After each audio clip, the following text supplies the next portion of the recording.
إن الحمد لله نحمده ونستعينه ونستغفره ونؤمن به ونتوكل عليه ونعوذ بالله من شرور أنفسنا ومن سيئات أعمالنا من يهده الله فلا مضل له ومن يضلله فلا هادي له ونشهد أن لا إله إلا الله وحده لا شريك له ونشهد أن سيدنا مولانا محمدا عبده ورسوله أرسله بالحق بشيرا ونذيرا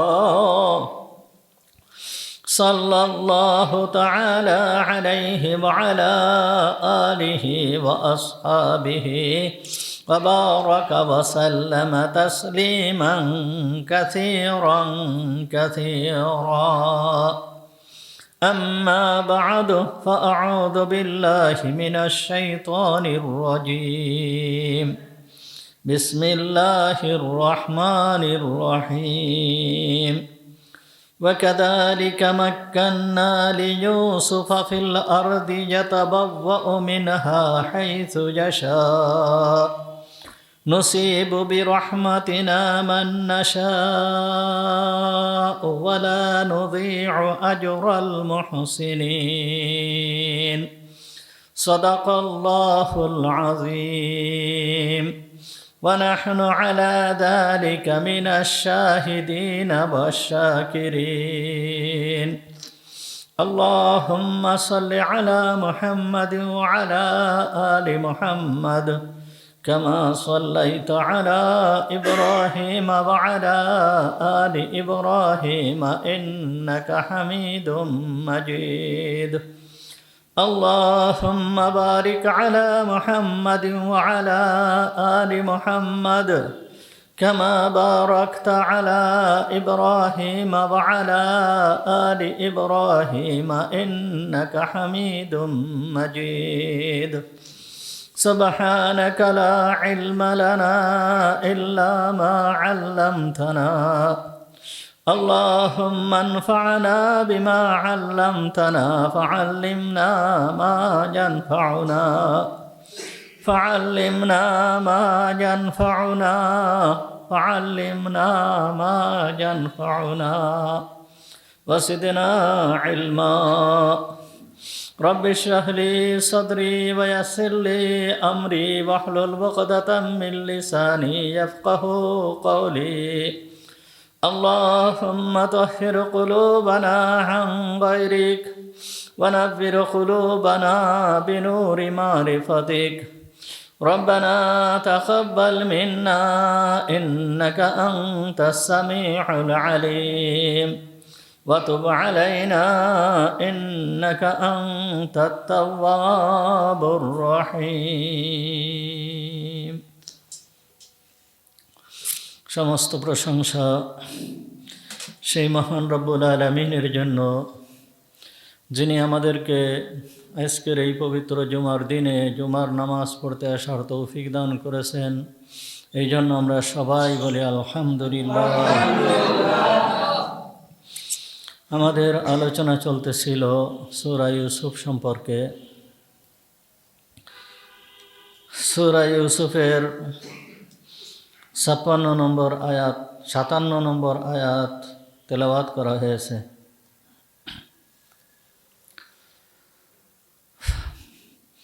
সূরা ইউসুফকে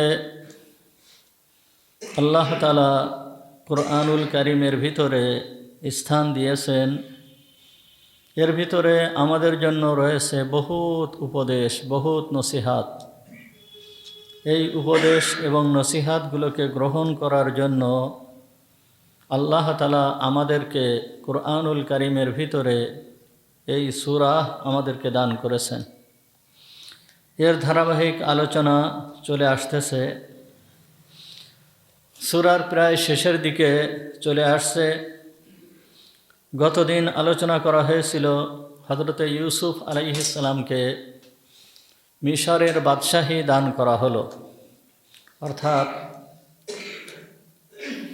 মিশরের যে বাদশাহ ছিল সেই বাদশাহ হজরতে ইউসুফ আলাইহিস সালামকে ডেকে নিয়ে মিশরের বাদশাহী তাকে দান করলেন এবং নিজে সম্পূর্ণরূপে দায়িত্বমুক্ত হয়ে গেলেন। হজরত ইউসুফ আলাইহিস সালাম সুনাম এবং সুখ্যাতির সাথে সুন্দরভাবে এই রাষ্ট্রকে পরিচালনা করতে লাগলেন। এদিকে আজিজে মিসর মারা গিয়েছিল। উনি কবে মারা গিয়েছেন এই বিষয়ে বিভিন্ন ধরনের মতানৈক্য রয়েছে। কেউ কেউ বলেছে যে ইউসুফ আলাইহিস সালাম জেলে থাকা অবস্থায় উনি মারা গিয়েছিলেন। কেউ কেউ বলেছে উনি জেল থেকে বের হওয়ার পরে মারা গিয়েছিলেন। কেউ কেউ বলেছে উনি যেই দিনেই এই দায়িত্বপ্রাপ্ত হলেন তারপরেই উনি মারা গিয়েছিলেন। যাই হোক, যেইভাবেই হোক না কেন আজিজে মিসর মারা গিয়েছিলেন। মারা যাওয়ার পরে আজিজে মিসরের যে স্ত্রী জুলাইখা, এর অবস্থা অত্যন্ত করুণ হয়ে গিয়েছিল। সে সদা সর্বদা ইউসুফ আলাইহিস সালামের জন্য পাগল ছিল। সে এমন অবস্থা হয়ে গিয়েছিল যে কেউ যদি তার সামনে এসে ইউসুফ আলাইহিস সালামের প্রশংসা করত, তাকে অকাতরে ধন সম্পদ বিলাইয়ে দিত, অকাতরে তাকে ধন সম্পদ দান করত। কেউ ইউসুফ আলাইহিস সালামের সম্পর্কে যে কোনো কথা, ভালো কথা তার সামনে বললেই তাকে প্রচুর পরিমাণে সম্পদ দিয়ে দিত। এইভাবে করতে করতে করতে করতে সে এক সময়ে তার ধন সম্পদ যত যা কিছু ছিল সবই শেষ হয়ে যায়। তার যত অলংকার আদি ছিল, স্বর্ণের অলংকার বা অন্যান্য অলংকার আদি যেইগুলো যা ছিল সবগুলো আস্তে আস্তে বিক্রি করে দেয়। বিক্রি করে দিয়ে সে নিঃস্ব হয়ে যায় এবং ইউসুফ আলাইহিস সালামের জন্য ক্রন্দন করতে করতে তার চোখ অন্ধ হয়ে গিয়েছিল। সে তার ওই বিশাল যেই বাড়ি ছিল, ওই বাড়িতে এখন আর কোনো লোকজন থাকে না। ওই বাড়িতে কেমন যেন একটা ভুতুড়ে পরিবেশ, এমন অবস্থা হয়ে গিয়েছিল যে ওই বাড়ির ভিতরে কোনো লোকজন থাকে না। তার বিশেষ সহযোগী দুইটা মহিলা ছিল। এই দুইটা মহিলা তার একটু দেখাশোনা করত। আর ওই বিশাল বাড়িতেও তার এখন থাকা সম্ভব হচ্ছিল না। তাই জুলেখা ওই বাড়ি ছেড়ে দিয়ে সে রাস্তার পাশে এসে বাঁশ দিয়ে খড়ের তৈরি একটা ঘর তৈরি করে সেইখানেই সে থাকতে লাগলো। ওইখানেই সে অবস্থান করে, ওইখানেই সে থাকে। এই জুলেখার যেই ঘটনা, হযরত ইউসুফ আলাইহিস সালামের বিবাহের যে ঘটনা, এইটা কুরআনুল কারীম উল্লেখ করে নাই। কোরআনে এই সম্পর্কে কোনো কিছু বলা হয় নাই। এইটা তাফসিরের কিতাবের ভিতরে মুফাসসিরিন ইকরাম এগুলোকে উল্লেখ করেছেন। কোরআনের তাফসিরের ভিতরে এইগুলোকে মুফাসসিরিন ইকরাম উল্লেখ করেছেন। রুহুল বায়ান এবং কুরতুবির তাফসিরে রুহুল বায়ান এবং তাফসিরে কুরতুবি থেকে আপনাদের সামনে বর্ণনা করতেছি। তা সে ওই ছোট্ট ঘরের ভিতরে, কুড়ে ঘরের ভিতরে সে একাকী জীবনযাপন করত। যখন কোনো মানুষ তাকে কোনো কিছু দিত তখন সে ওইটাই নিয়ে সে আহার করত। আর যখন কোনো কিছু দিত না তখন সে না খেয়ে থাকত। এইভাবে অনেক কষ্টের ভিতর দিয়ে তার জীবন চলতেছিল। আর সে ওই কুড়ে ঘরের ভিতরে থাকা অবস্থায় এবং সে পূর্বের থেকেই মূর্তি পূজার প্রতি সে অত্যন্ত আসক্ত ছিল। সে অত্যন্ত ধর্ম অনুরাগী ছিল। সে সকাল সন্ধ্যা ওই মূর্তিকে সেজদা করত, মূর্তির সামনে মাথা নত করত, মূর্তির পূজা করত, সদা সর্বদা সে মূর্তির পূজা করত। আর মূর্তির সামনে সে হযরত ইউসুফ আলাইহিস সালাম সম্পর্কে তার মনের যে বেদনা ছিল, ওই মূর্তির সামনে সে সমস্ত বেদনা পেশ করত। এইভাবে চলতে থাকে। চলতে চলতে এমন এক অবস্থা হয়ে গিয়েছিল যে ওই মূর্তি তার কোনো কথা শোনে না। সে হচ্ছে পাথরের মূর্তি, মাটি দিয়ে তৈরি মূর্তি, সে কিভাবে কথা শুনবে?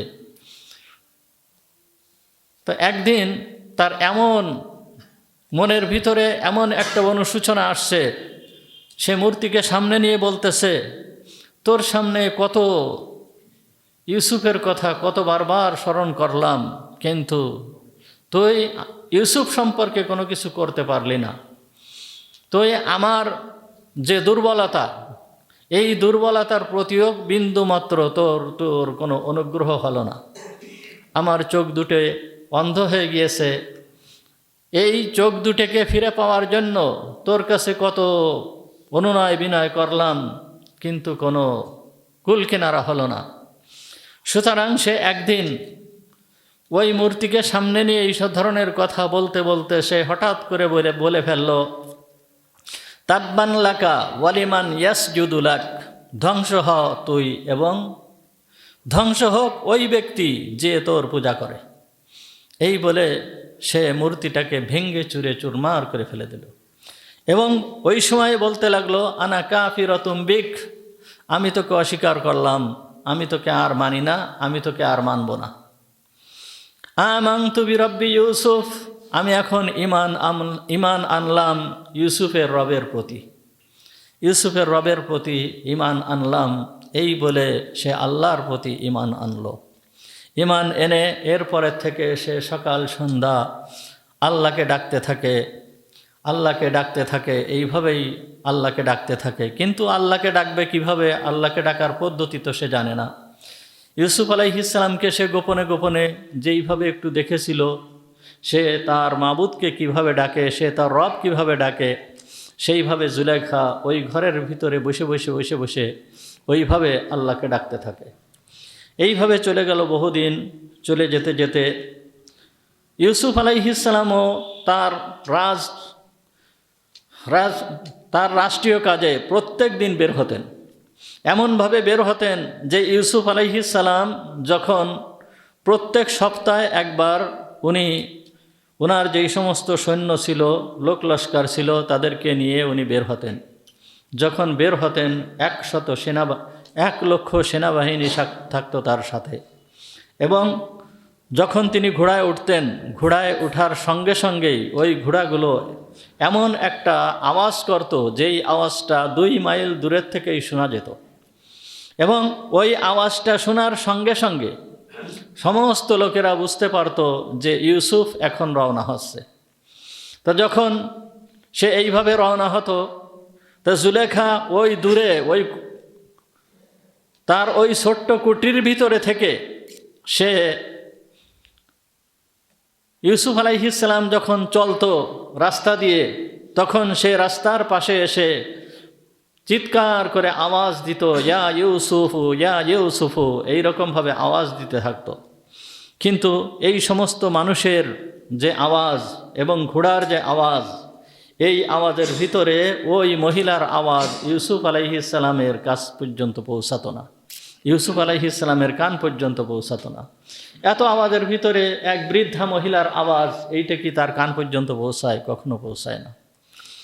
এইভাবে করতে করতে একদিন জুলেখা ও যখন রওনা হয়েছে, রওনা হওয়ার সঙ্গে সঙ্গে ইউসুফ আলাইহিস সালামকে দূর থেকে দেখে তখন জুলেখা সে বলতেছে, সুবহানা মান জাআলাল মুলুকা আবিদা বিমাসিয়াতি ওয়া জাআলাল আবিদা মুলুকান লিতাআতি।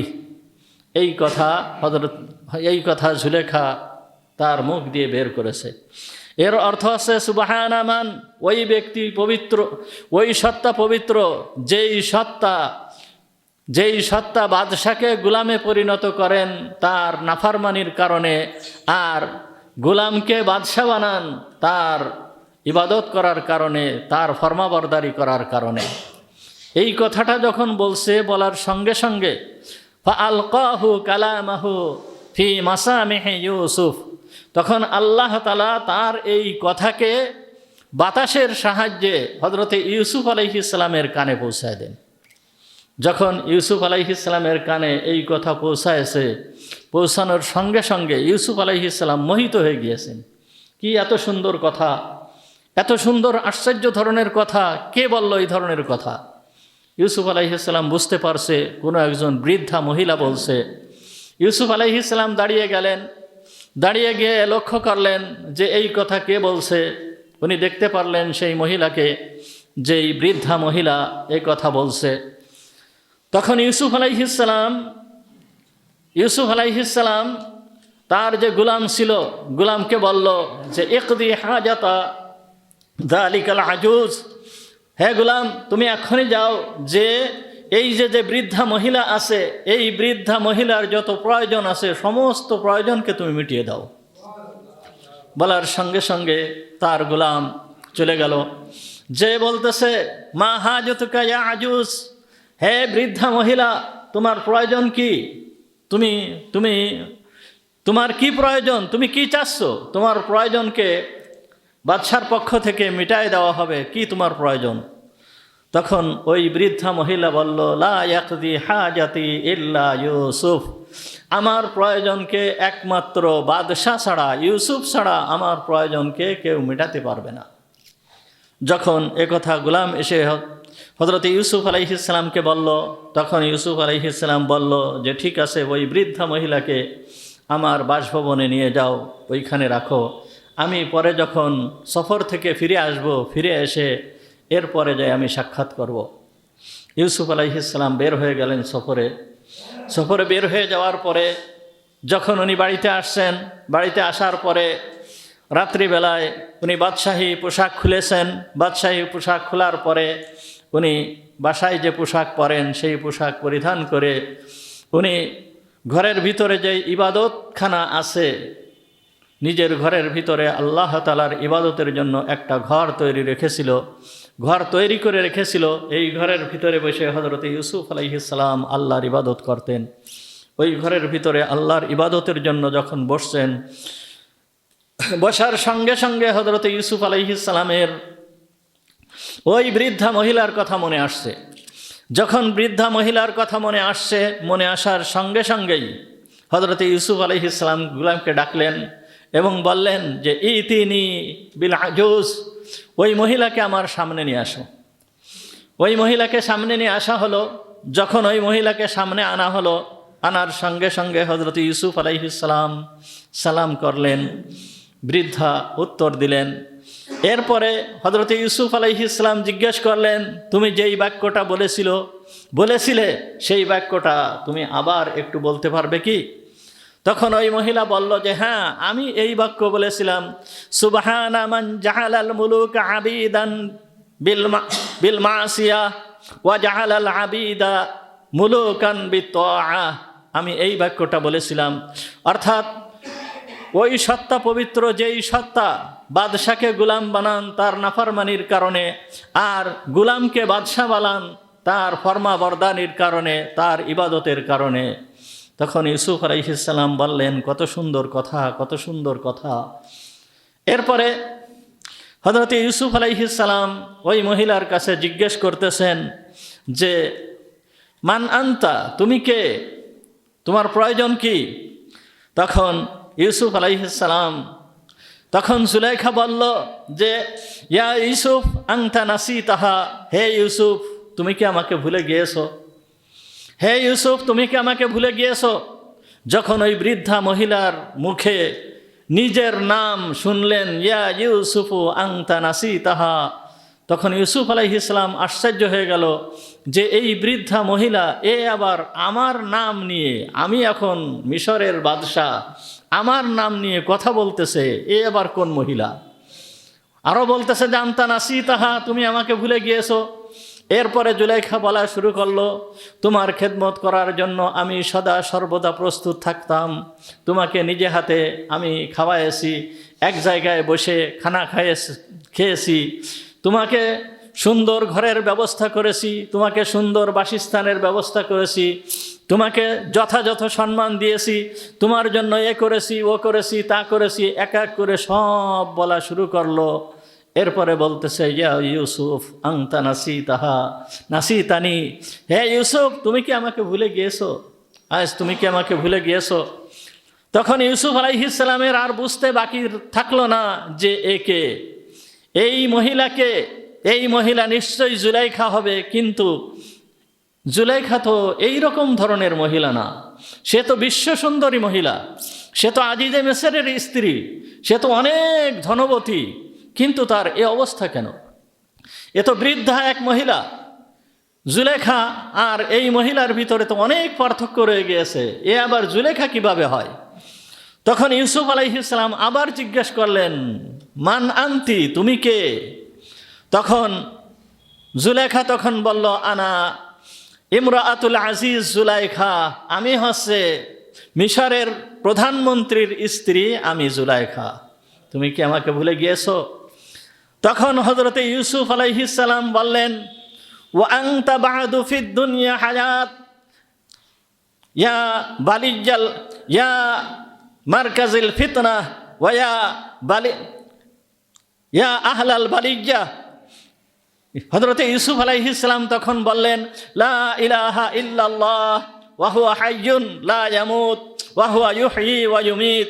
ইউসুফ আলাইহিস সালাম বলতেছে, ওই সত্তা ছাড়া কোনো, ওই ইলাহ ছাড়া কোনো ইলাহ নেই, যেই ইলাহ একমাত্র আল্লাহ, যেই আল্লাহ জীবিত, যেই আল্লাহ কখনোই মৃত্যুবরণ করেন না, যেই আল্লাহ জীবিত করেন, যেই আল্লাহ মৃত্যুদান করেন।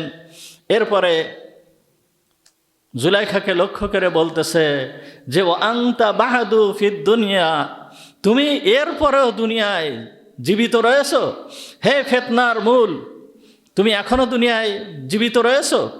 তখন জুলাইখা হযরতে ইউসুফ আলাইহিস সালামকে বলল, আনতা আবখালতা ফিদ দুনিয়া, হে ইউসুফ, তুমি কি দুনিয়ার যেই সমস্ত বিষয়াদি রয়েছে, এই সমস্ত বিষয়াদির জন্য তুমি আমার প্রতি কার্পণ্য করতেছো? অর্থাৎ আল্লাহ আমাকে জীবিত রাখছে, এই জন্য আমি জীবিত রয়েছি, আর তুমি আমাকে বলতেছো তুমি এখনো জীবিত রয়েছো। তখন হযরতে ইউসুফ আলাইহিস সালাম কেঁদে দিলেন। ইউসুফ আলাইহিস সালাম কাঁদতে লাগলেন। এরপরে হযরতে ইউসুফ আলাইহিস সালাম বলতেছে, মা যা হাজাতুক, তোমার প্রয়োজন কি, তুমি কি চাও আমার কাছে? তখন জুলাইখা বলতেছে, আনতা ফাআলতাহা, তুমি কি আমার প্রয়োজনকে মিটাবে, তুমি কি আমার প্রয়োজনকে মেটাতে পারবে? তখন বলতেছে যে, নাম, হ্যাঁ, আমি তোমার প্রয়োজনকে মিটাবো। জুলাইখা বিশ্বাস করতে পারতেছে না যে ইউসুফ আমার প্রয়োজনকে মিটাবে, কথা জুলাইখা বিশ্বাস করতে পারতেছে না। সে বারবার বলতেছে, আনতা ফাআলতাহা, হ্যাঁ, তুমি কি আমার প্রয়োজনকে মিটাবে? তখন ইউসুফ আলাইহিস সালাম এক পর্যায়ে বলে ফেলল যে, নাম বিহাক্কি সাইবাতি ইব্রাহিম, হ্যাঁ, অবশ্যই আমি তোমার প্রয়োজনকে মেটাবো। আমি আমার দাদা ইব্রাহিমের শুভ্র ধাড়ির কসম করে বলতেছি যে আমি তোমার প্রয়োজনকে মেটাবো। তখন জুলাইখা বলল যে, তোমার কাছে আমার তিনটা প্রয়োজন, তোমার কাছে আমার তিনটা প্রয়োজন, আমি তোমার কাছে তিনটা জিনিস চাই। এক নাম্বার কথা হচ্ছে, আমার চোখ অন্ধ হয়ে গিয়েছে, আমি চোখে দেখি না, আমি চোখে দেখতে পারি না, তোমার জন্য ক্রন্দন করতে করতে আমার চোখ দুটা অন্ধ হয়ে গিয়েছে। সুতরাং আমি চাই তুমি আল্লাহর কাছে দোয়া করো। এখন তার কথা পরিবর্তন হয়ে গেছে, সমস্ত কথার ভিতরে পরিবর্তন চলে আসছে। এখন সে আল্লাহর প্রতি ঈমান এনেছে, আল্লাহর বান্দি হিসাবে সে অন্তর্ভুক্ত হয়েছে, এই জন্য তার কথার ভিতরে পরিবর্তন চলে আসছে। সে বলতেছে যে, তুমি আল্লাহর কাছে দোয়া করো, আল্লাহর কাছে দোয়া করো যে আল্লাহ তাআলা যেন আমার চক্ষুকে ফিরায় দেন, আমার এই চক্ষুকে ফিরায় দেন। হযরতে ইউসুফ দ্বিতীয় নম্বর হচ্ছে, আমার যেই সৌন্দর্য ছিল, আমার যে যৌবন ছিল, আমার যে স্বাস্থ্য ছিল, আমি এইগুলোকে ফেরত পেতে চাই। এইটা হচ্ছে আমার 2 নম্বর প্রয়োজন। আমার যেই সৌন্দর্য, আমার যে যৌবন, এইটাকে আমি ফেরত পেতে চাই। 1 নম্বর হচ্ছে আমি আমার দৃষ্টিশক্তি ফিরে পেতে চাই। হযরতে ইউসুফ আলাইহিস সালাম কি করবেন, যেহেতু সে একটা দাবি করে ফেলছে, তখন হযরতে ইউসুফ আলাইহিস সালাম নামাজে দাঁড়িয়ে গেলেন। নামাজে দাঁড়িয়ে আল্লাহর দরবারে দোয়া করতে লাগলেন। দোয়া করতে করতে করতে করতে এক পর্যায়ে আল্লাহ তাআলা জুলাইখার সেই চোখের অবস্থাকে ভালো করে দিলেন, চোখের দৃষ্টিকে ভালো করে দিলেন। জুলাইখার চোখ ভালো হয়ে গেল। এরপরে হযরত ইউসুফ আলাইহিস সালাম আবার দোয়া করতে লাগলেন। দোয়া করতে করতে করতে করতে এক পর্যায়ে জুলাইখার সেই যৌবনকাল আল্লাহ তাআলা আবার তাকে ফেরত দিলেন। তার সেই যৌবনকাল আবার ফিরে চলে আসলো। তখন এই দুইটা দোয়া যখন হয়ে গিয়েছে,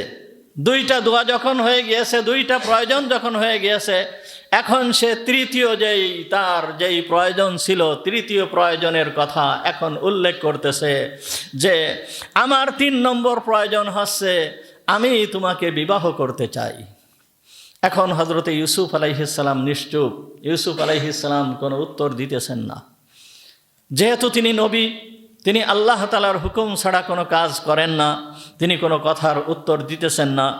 ইতিমধ্যে হযরত জিবরিল আমিন আলাইহিস সালাম এসে হাজির। হযরত জিবরিল আমিন আলাইহিস সালাম এসে হযরত ইউসুফ আলাইহিস সালামকে বললেন যে আল্লাহ তাআলার পক্ষ থেকে নির্দেশ দেওয়া হয়েছে তোমাকে ওই জুলাইখার সঙ্গে বিবাহ দেওয়ার জন্য, সুতরাং তুমি জুলাইখাকে বিবাহ করে নাও। তখন হযরত ইউসুফ আলাইহিস সালাম তার লোকজন যারা ছিল তাদেরকে ডেকে বিবাহের ব্যবস্থা করলেন, সুন্দরভাবে বিবাহের ব্যবস্থা করলেন এবং হযরতে জুলাইখার সাথে হযরতে ইউসুফ আলাইহিস সালামের ওই সময় বিবাহ হয়ে গেল। যখন বিবাহ হয়ে বিবাহ হয়ে যাওয়ার পরে এই যে জুলাইখা আগের যে জুলাইখা ছিল সেই জুলাইখা নয়। আগের যেই জুলাইখা ছিল এই জুলাইখার ভিতরে ঈমান ছিল না, কিন্তু এই যে এই জুলাইখার ভিতরে রয়েছে ঈমান। সে আল্লাহর প্রতি ঈমান এনেছে। আল্লাহর প্রতি ঈমান এনে আল্লাহর দরবারে দরখাস্ত করার কারণে, আল্লাহর কাছে সাহায্য চাওয়ার কারণে সে তার সমগ্র জীবনটাকে শেষ করে দিয়েছে। মূর্তিকে সামনে নিয়ে মূর্তিকে ডাকতে সমস্ত জীবনটাকে সে শেষ করে দিয়েছে। এই জীবনটাকে শেষ করে দিয়ে জীবনের শেষ পর্যায়ে সে ওই মূর্তির প্রতি বিদ্রোহ করে মূর্তিকে ভেঙে ফেলে দিয়ে সে তখন কি করলো, আমানতু বিরব্বি ইউসুফ, আমি ইউসুফের রবের প্রতি ঈমান আনলাম। আর ইউসুফের রবের প্রতি যখন ঈমান আনছে, ইউসুফের রবের প্রতি ঈমান আনার পরে ইউসুফ আলাইহিস সালামের রব মহান রব্বুল আলামিন তার দোয়াকে আল্লাহ তাআলা কবুল করে নিয়েছেন। কেমনভাবে কবুল করেছেন? যেই জুলাইখা তার যৌবনকাল শেষ হয়ে গিয়েছিল, তার যৌবনকাল ছিল না, সে বৃদ্ধা হয়ে গিয়েছিল, বাস করত ছোট্ট একটা বাঁশের নির্মিত, খড় দিয়ে নির্মিত ছোট্ট একটা ঘরের ভিতরে সে বসবাস করত। আর ওই ঘরের ভিতরের থেকে আল্লাহ তাআলা তাকে কোথায় পৌঁছায় দিলেন? সেই রাজপ্রাসাদে পৌঁছায় দিলেন। এবং অত্যন্ত আগে যেই পরিমাণ তার সৌন্দর্য ছিল, আল্লাহ তাআলা তার সৌন্দর্যকে বহু গুণ বৃদ্ধি করে দিলেন। বহু গুণে আল্লাহ তাআলা তার সৌন্দর্যকে বৃদ্ধি করে দিয়েছিলেন। বৃদ্ধি করে দেওয়ার পরে একদিন হযরতে ইউসুফ আলাইহিস সালাম হযরত জুলাইখাকে বলতেছিলেন যে জুলাইখা, বিবাহের পরে এমন অবস্থার সৃষ্টি হয়েছিল যে হযরতে ইউসুফ আলাইহিস সালামকে জুলাইখা যেইভাবে ভালোবাসতেন, বিবাহের পরে ইউসুফ আলাইহিস সালাম জুলাইখাকে তার থেকে বেশি ভালোবাসতে লাগলেন। আর যখন জুলাইখার ভিতরে ইউসুফ আলাইহিস সালামের ওই রকম ভালোবাসা হযরতে ইউসুফ আলাইহিস সালাম পাচ্ছিল না, তখন জুলাইখাকে বলতেছে, হে জুলাইখা, তুমি আমাকে যেইভাবে ভালোবাসতে আগে সেই রকম ভালোবাসা তো তোমার ভিতরে আমি পাচ্ছি না, কি ব্যাপার, তুমি কি আমাকে ভুলে গিয়েছো? তখন হযরতে জুলাইখা বলেছিল যে না, আমি তোমাকে ভুলি নাই, আমি তোমাকে ভুলতে পারি না, কিন্তু তোমার মাধ্যমে আমি যেই সত্তার সন্ধান পেয়েছি, যেই রবের সন্ধান পেয়েছি, আমার মন মস্তিষ্ক সমস্ত কিছু সেই রবের সাথে লেগে গিয়েছে। সদা সর্বদা আমার মন আমার রবের সঙ্গে লেগে থাকে, এই জন্য তোমার প্রতি আমি সময় দিতে পারি না। সদা সর্বদা আমি আমার রবের ইবাদত করতে থাকি, এই জন্য তোমার প্রতি আমি সময় দিতে পারি না। তাহলে জুলাইখার মন ও আল্লাহ তাআলা পরিবর্তন করে দিয়েছিল। সে এখন আল্লাহর বিশেষ বান্দি হিসাবে সে পরিগণিত হয়েছিল। আল্লাহ তাআলা তাকে বিশেষ বান্দি হিসাবে কবুল করে নিয়েছিল। তাহলে আল্লাহ তাআলা সব কিছুই করতে পারেন। হযরতে ইউসুফ আলাইহিস সালামের থেকে, হযরতে জুলেখার থেকে হযরতে ইউসুফ আলাইহিস সালামের 2টা সন্তান হয়েছিল। এক সন্তানের নাম ছিল ইফরাহিম, এক সন্তানের নাম ছিল ইফরাহিম, আর এক সন্তানের নাম ছিল, নামটা ভুলে গেলাম। যাই হোক, এই 2টা সন্তান হয়েছিল। এই 2টা সন্তানেরও আল্লাহ তাআলা ওই রকম ধরনের সৌন্দর্য দান করেছিল, যেই রকম সৌন্দর্য আল্লাহ তাআলা হযরতে ইউসুফ আলাইহিস সালামকে দিয়েছিল। সুতরাং এই যে ঘটনা, এই ঘটনার থেকে আমরা কি বুঝতে পারি? দেখেন, সূরা ইউসুফের প্রতিটা শব্দের ভিতরে, প্রতিটা অক্ষরের ভিতরে এত পরিমাণ নসিহাত রয়েছে। যদি কোনো ব্যক্তি এই সূরা ইউসুফের উপরে আমল করে, বুঝে শুনে আমল করে, তার জন্য এক সূরা ইউসুফই যথেষ্ট। কোন চরিত্রের লোক ছিল হযরতে ইউসুফ আলাইহিস সালাম? সে যখন ওই কুড়ে ঘরের ভিতরে বসে বসে ক্রন্দন করত, কাঁদতে থাকতো, ইউসুফের জন্য ক্রন্দন করতে থাকতো, তখন একবার তার ওই যে সাথী ছিল, জুলেখার সাথে 1টা বা 2টা মহিলা সদা সর্বদা থাকতো। তখন ওই মহিলা বলেছিল যে আপনি একটু ইউসুফের কাছে যান, বা ইউসুফের কাছে আপনার প্রয়োজন পেশ করেন। ইউসুফ যখন যায় তখন তো শুনতে পারে না, আপনি একটু তার কাছে যাওয়ার চেষ্টা করেন। তখন সে আবার বলেছিল যে না, আপনার যাওয়াটা উচিত হবে না, কারণ আপনি তার সঙ্গে বড় দুর্ব্যবহার করেছেন। না জানি তার এই দুর্ব্যবহার যদি মনে আসার পরে আপনার সঙ্গে কোনো দুর্ব্যবহার করতে পারে, সুতরাং আপনার তার কাছে যাওয়া ঠিক হবে না। তখন জুলেখা ওই সময় বলেছিল, আনতা আ'লামু মিনকুম বিখুলুকি হাবিবি, আমি আমার বন্ধুর চরিত্র সম্পর্কে আমি ভালো করে জানি, সে আমার সঙ্গে কোনো দুর্ব্যবহার করবে না। ইউসুফ আলাইহিস সালামের চরিত্র কেমন ছিল? এই ঘটনা থেকে হযরত জুলেখা এবং হযরতে ইউসুফ আলাইহিস সালামের এই ঘটনা থেকে আমরা কি উপদেশ গ্রহণ করতে পারি? যে আল্লাহ তাআলা আপনাকে আমাকে শিক্ষা দিচ্ছেন যে সমস্ত কিছু থেকে ফিরে একমাত্র আমার দিকে ফিরে আসো, সমস্ত কিছুকে ত্যাগ করে একমাত্র আমার দিকে ফিরে আসো। তোমরা সমস্ত কিছুর থেকে ফিরে যাও, একমাত্র আমাকে মাবুদ হিসাবে তোমরা গ্রহণ করো, একমাত্র আমার ইবাদত করো। তোমাদের যদি কোনো চাওয়া পাওয়া থাকে সেইটা আমার কাছে চাও। আল্লাহ তাআলা বলতেছেন, উদউনি আস্তাজিব লাকুম, তোমরা আমার কাছে দোয়া করো। যদি তোমরা আমার কাছে দোয়া করো, আস্তাজিব লাকুম, আমি তোমাদের দোয়াকে কবুল করব। আল্লাহ তাআলা পরিষ্কারভাবে বলতেছেন। তাহলে আল্লাহ তাআলা কুরআনুল কারীমের ভিতরে বলতেছেন যে উদউনি আস্তাজিব লাকুম, তোমরা আমার কাছে দোয়া করো। আমার কাছে যদি দোয়া করো, আস্তাজিব লাকুম, আমি তোমাদের দোয়াকে কবুল করব। তাহলে আল্লাহ তাআলা দোয়াকে কবুল করছেন। আল্লাহ তাআলা দোয়াকে কেমন কবুল করেন? আল্লাহ তাআলার দোয়া কবুল করার জন্য কাফের, মুশরিক, বেদিন এদের দোয়াকে আল্লাহ কবুল করেন, এদের দোয়াকেও আল্লাহ তাআলা কবুল করেন। তা এদের দোয়াকে যদি আল্লাহ তাআলা কবুল করতে পারেন, তাহলে আপনার আমার দোয়াকে কি আল্লাহ তাআলা কবুল করতে পারেন না? অবশ্যই পারেন। দুনিয়ার ভিতরে সবথেকে নিকৃষ্টতম, সবথেকে বড় কাফের যে ছিল, সে ছিল ফিরাউন। এই ফিরাউনের মতন এত বড় নিকৃষ্টতম কাফের আর দুনিয়াতে কেউ ছিল না। নমরুদও বড় কাফের ছিল, কিন্তু ফিরাউনের মতন এত বড় নিকৃষ্টতম কাফের ছিল না। কারণ ফিরাউন সে নিজে বলেছিল, আনা রব্বুকুমুল আ'লা, আমি তোমাদের সব থেকে বড় রব। এই মিশরের সম্রাট ছিল ফিরাউন। যেই মিশরের অধিপতি যেই মিশরের বাদশাহ হযরত ইউসুফ আলাইহিস সালাম, সেই মিশরেরই সম্রাট ছিল কে? ফিরআউন। ফারাও বংশের সবথেকে প্রতাপশালী সম্রাট ফিরআউন।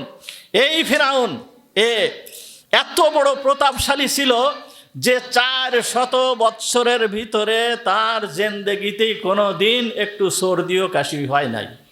সর্দি কাশি কাকে বলে এ কখনোই স্পর্শ করে নাই। একটু মাথা ব্যথাও হয় নাই, সামান্য একটু জ্বরও হয় নাই। এই রকম ধরনের ব্যক্তি ছিল ফিরআউন।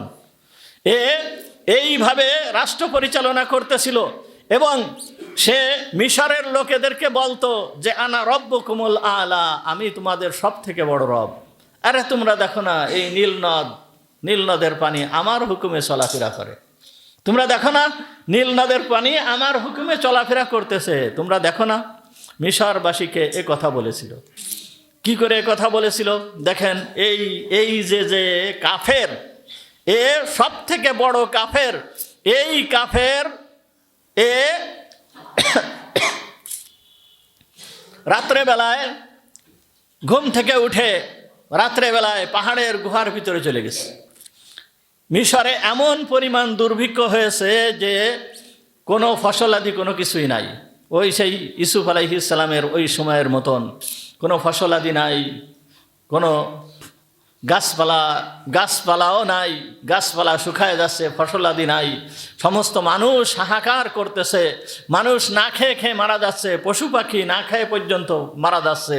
এই রকম এক অবস্থা ওই সময় মিশরে সৃষ্টি হয়ে গিয়েছে।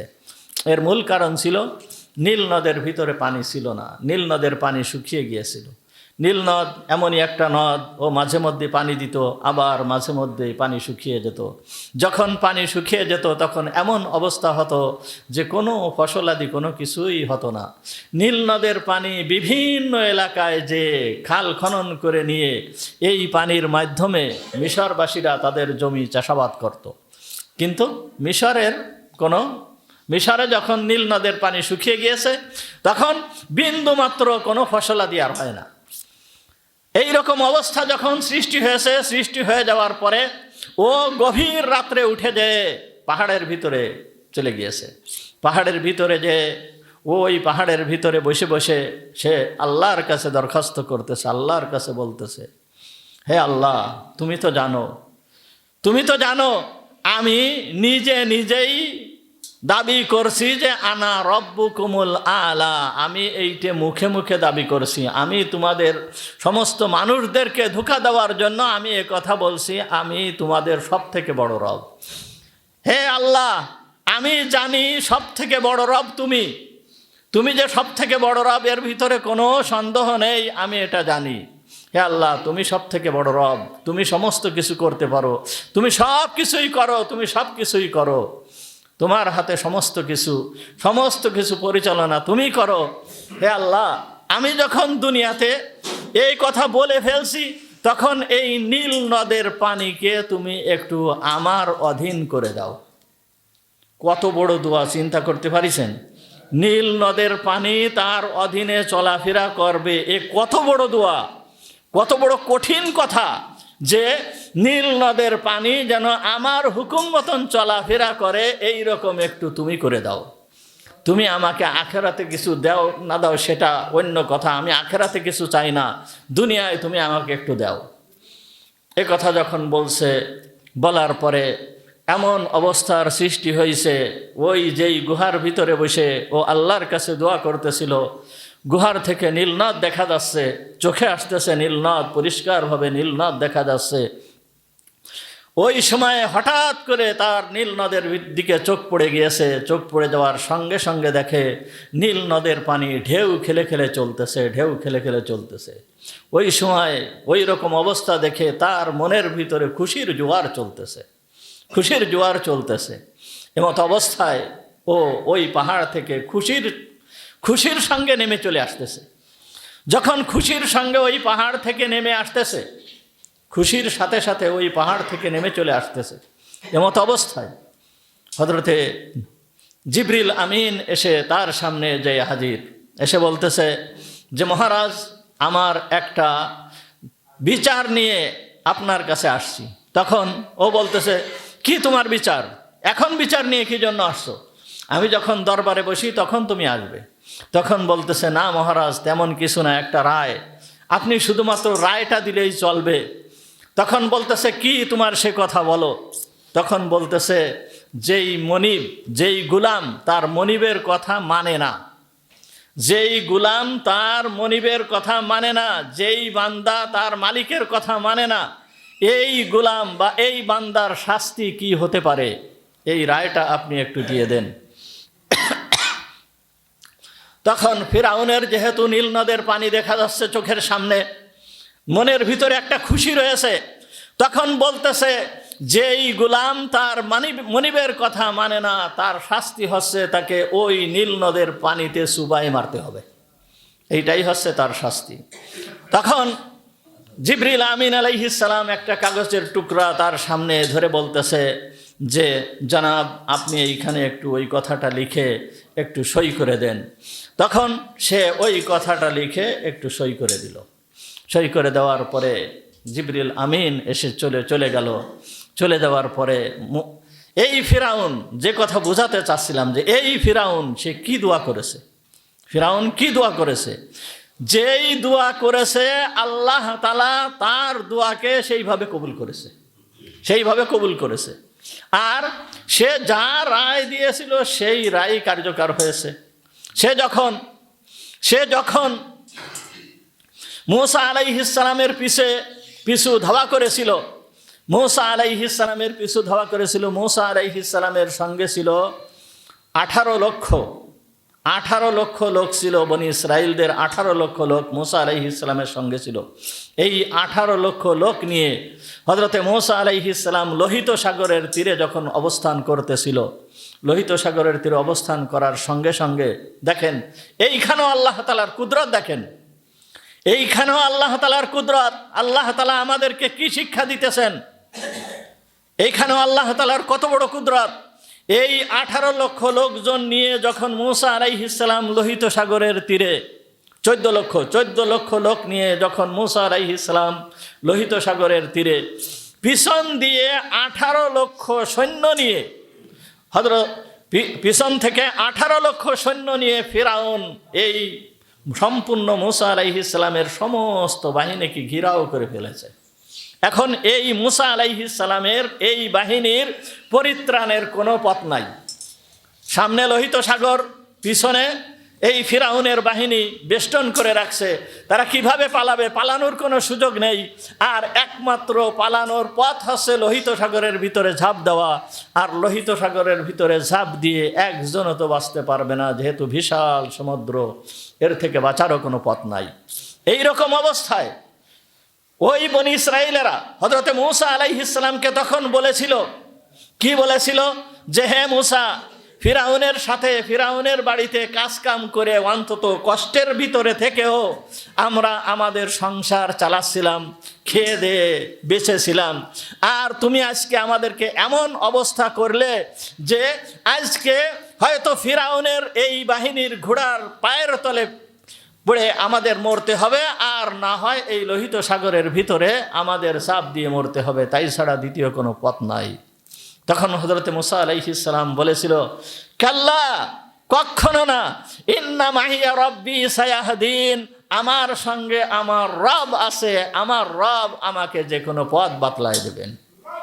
তখন মূসা আলাইহিস সালাম একথা বলেছিল। আল্লাহর প্রতি ভরসা কিরকম ছিল, একথা আমাদেরকে কথা বলে ওইটাই শিক্ষা দেওয়া হচ্ছে যে বান্দার একমাত্র সম্বল হচ্ছে কি? আল্লাহ। মুমিনদের একমাত্র সম্বল হচ্ছে আল্লাহ। সর্ব অবস্থায় আল্লাহর কাছে সাহায্য চেতে হবে, আল্লাহর কাছে সাহায্য চেতে হবে। আল্লাহর কাছে যদি সাহায্য কেউ চায়, তাহলে আল্লাহ তাআলা এইভাবে তাকে সাহায্য করেন।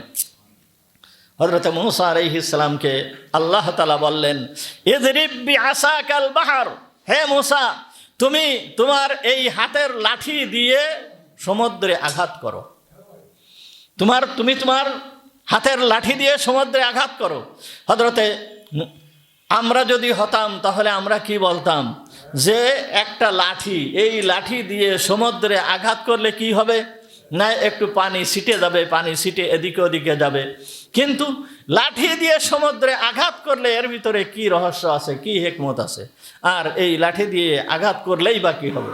কিন্তু মূসা আলাইহিস সালাম যেহেতু আল্লাহর নবী, তার আল্লাহর প্রতি বিশ্বাস ছিল, সুতরাং হযরতে মূসা আলাইহিস সালাম তার হাতের লাঠি দিয়ে ওই সমুদ্রের উপরে নিক্ষেপ করলেন, সমুদ্রের উপরে বাড়ি দিলেন। বাড়ি দেওয়ার সঙ্গে সঙ্গেই ওই সমুদ্রের ভিতরে সমুদ্রের পানি ফেটে 12টা রাস্তা হয়ে গেল। 12টা রাস্তা। 12টা রাস্তা কেন? ওই ইউসুফ আলাইহিস সালামের সেই কয় ভাই? ইউসুফ আলাইহিস সালামের 12 জন ভাই না? ওই ইউসুফ আলাইহিস সালামের যে 12 ভাই, 12 ভাইয়ের 12 গোত্র, 12 ভাইয়ের 12টা গোত্র, এই 12টা গোত্রের জন্য আলাদা আলাদা 12টা রাস্তা আল্লাহ তাআলা করে দিলেন। যখন এই 12টা গোত্রের জন্য 12টা আলাদা আলাদা রাস্তা করে দিলেন, এমন রাস্তা যে পানি উঁচু হয়ে দাঁড়িয়ে গেল, একেবারে সম্পূর্ণ পানি উঁচু হয়ে দাঁড়িয়ে গেল। কেমন যেন সীসা ঢালা প্রাচীরের মতন, গ্লাস দিয়ে আটকানো পানির অবস্থা এই রকম, নিচে দিয়ে একেবারে সুড়ঙ্গ পথের মতন দেখা যাচ্ছে 12টা রাস্তা। এই পাশের লোকজন ওই পাশের লোক এদেরকে দেখতে পারতেছে যে ওই পাশের লোকেরা চলাচল করতেছে, ওই পাশের লোকেরা চলাচল করতেছে। যদি এই রকম দেখতে না পারতো তাহলে এক দলের ভয় হতো যে আমরা কি ডুবে না যাই বা কি দেখি হয়, আমাদের অন্য দলরা কোথায়। আল্লাহ তাআলা এমন ব্যবস্থা করে দিলেন, গ্লাসের মতন 12টা রাস্তা বানিয়ে দিলেন। এই রাস্তার ভিতর দিয়ে এই বনি ইসরায়েলরা সব আস্তে আস্তে আস্তে আস্তে করে এই লোহিত সাগর পার হয়ে ময়দানে তিহের ময়দানে এসে উপস্থিত হলেন, এইখানে চলে আসলেন। যখন এইখানে চলে আসার পরে এরপরে যখন ফিরআউন দেখলো যে বনি ইসরায়েল সব আমার সামনে, তখন সে ধাওয়া করলো। ধাওয়া করার পরে দেখলো যে ব্যাপার কি, তাদের তো পাওয়া যায় না, তারা তো আস্তে আস্তে মনে হচ্ছে যে কমিয়ে যাচ্ছে। কোথায় যাচ্ছে তারা? দেখে যে সমুদ্রের ভিতর দিয়ে তারা পার হয়ে চলে গেছে, সমুদ্রের ভিতর দিয়ে তারা পার হয়ে চলে গেছে। ব্যাপার কি, এই রকম কিভাবে হলো? সে সামনে আসলো, সামনে এসে দেখে 12টা রাস্তা এখনো পর্যন্ত দাঁড়িয়ে আছে, 12টা রাস্তা এখনো পর্যন্ত দাঁড়িয়ে আছে। সর্বপ্রথম এই ফিরআউন সে তার ওই ঘোড়া নিয়ে ওই রাস্তার উপরে সর্বপ্রথম নামলো। নামার সঙ্গে সঙ্গে তার পিছনে অন্যান্য যে 18 লক্ষ লস্কর, 18 লক্ষ সৈন্য সব এই 12টা রাস্তা দিয়ে নেমে গেল। যখন নেমে মাঝখান পর্যন্ত পৌঁছায়ছে, একেবারে লোহিত সাগরের মাঝখানে পৌঁছায়ছে, মাঝখানে পৌঁছানোর সঙ্গে সঙ্গে ওরা লোহিত সাগরের উপরে চলে গিয়েছে, ওই পারে চলে গিয়েছে। এমন সময় আল্লাহ তাআলা দুই পাশের পানিকে আবার যেই রকম ছিল সেই রকম মিলাই দিলেন। একেবারে সব শেষ হয়ে গেল, সব শেষ হয়ে গেল। ওই সময়ে সে এইবার ফিরআউন কি বলতেছে, আমানতু কামা আমানাত বিহি বানু ইসরাইল, আমি ঈমান আনলাম ওই রবের প্রতি যেই রবের প্রতি বনু ইসরাইলরা ঈমান এনেছিল। এই কথা ফিরআউন তখন বলল। বলার সঙ্গে সঙ্গে আল্লাহ তাআলার পক্ষ থেকে ফেরেশতা এসে তার মুখের ভিতরে মাটি মেরে দিল, যেন সে আর কোনো কথা বলতে না পারে। হযরত জিবরিল আমিন এসে ওই যে লিখিত কাগজ, কি লেখা ছিল, যেই ব্যক্তি তার মনিবের নাফরমানি করবে তার শাস্তি কি হবে, তাকে পানির ভিতরে চুবাই মারতে হবে, ওই কাগজটা এনে ধরছে যে এইটা কার লেখা? এইটা আপনার লেখা কাগজ। এতদিন পর্যন্ত আপনি মালিকের নাফরমানি করেছেন, সুতরাং আপনার শাস্তি হচ্ছে এই পানির ভিতরে চুবিয়ে মারা। এইভাবে এই ফিরআউন শেষ হয়েছিল। এই 18 লক্ষ যেই সমস্ত লোক লস্কর ছিল, 18 লক্ষ, এর ভিতরের থেকে একজনকেও পানি উপরে উঠায় নাই, একটা লোককেও পানি উপরে উঠায় নাই। সব পানির গর্ভে, একেবারে সমুদ্রের গর্ভে সব তলায় গিয়েছিল। কিন্তু একমাত্র ফিরআউনকে পানি ওই দিন উপরে উঠায় দিয়েছিল, একেবারে পানির উপরে সে ভেসে বেড়াইছিল। এই কথা কুরআনুল কারীমের ভিতরে আসছে যে আল ইয়াউমা নুনাজ্জিকা বিবাদানিকা লিতাকুনা লিমান খালফাকা আয়া। আল্লাহ তাআলা বলতেছেন যে আজকের এই দিন, অর্থাৎ আজকে তোমাকে যে ধ্বংস করা হয়েছে যেই দিনে তোমাকে আজকে এই ধ্বংস করা হলো, আজকের এই দিনের জন্য তোমাকে আমি এই পানির উপরে উঠায় দেব, তোমার শরীরকে আমি হেফাজত করব। কি জন্য? তোমার পিছনে যেই সমস্ত লোকেরা আছে তাদের জন্য নিদর্শন হবে যে আমাদের সেই বড় রব, তার পরিণতি কি হয়েছে। সে পানির উপর দিয়ে ভেসে বেড়াচ্ছে, পানির উপর দিয়ে ভেসে বেড়াচ্ছে, সে বাঁচতে পারে নাই, আল্লাহ তাআলা তাকে ধরেছে, সে পানির উপর দিয়ে ভেসে বেড়াচ্ছে। এই রকম পরিণতি তার হয়েছিল। সুতরাং আমাদের নসিহাত অর্জন করতে হবে। আল্লাহ তাআলা আমাদেরকে বড় মায়া করে, বড় দয়া করে মুসলমান হিসাবে দুনিয়ায় প্রেরণ করেছেন। এর থেকে বড় নিয়ামত আমাদের জন্য আর কোনো কিছুই হতে পারে না, কোনো কিছুই হতে পারে না। সুতরাং সর্ব অবস্থায় আজকের এই ঘটনা থেকে আমরা বুঝতে পারলাম যে সর্ব অবস্থায় যত বিপদ আপদ বালা মুসিবত, যত যা কিছু আসুক আমাদের সামনে, যত যা কিছু আসুক, সর্ব অবস্থায় আমরা আল্লাহর দিকে ফিরে যাব, আল্লাহর কাছে প্রার্থনা করব। আল্লাহ তাআলা সমস্ত কিছুকে দূর করে দেবেন, আল্লাহ তাআলা সমস্ত কিছুকে দূর করে দেবেন। এটা আল্লাহর ওয়াদা। ওয়া আখিরু দাওয়ানা আলহামদুলিল্লাহি রাব্বিল আলামিন। আমরা যারা সুন্নাত নামাজ পড়িনি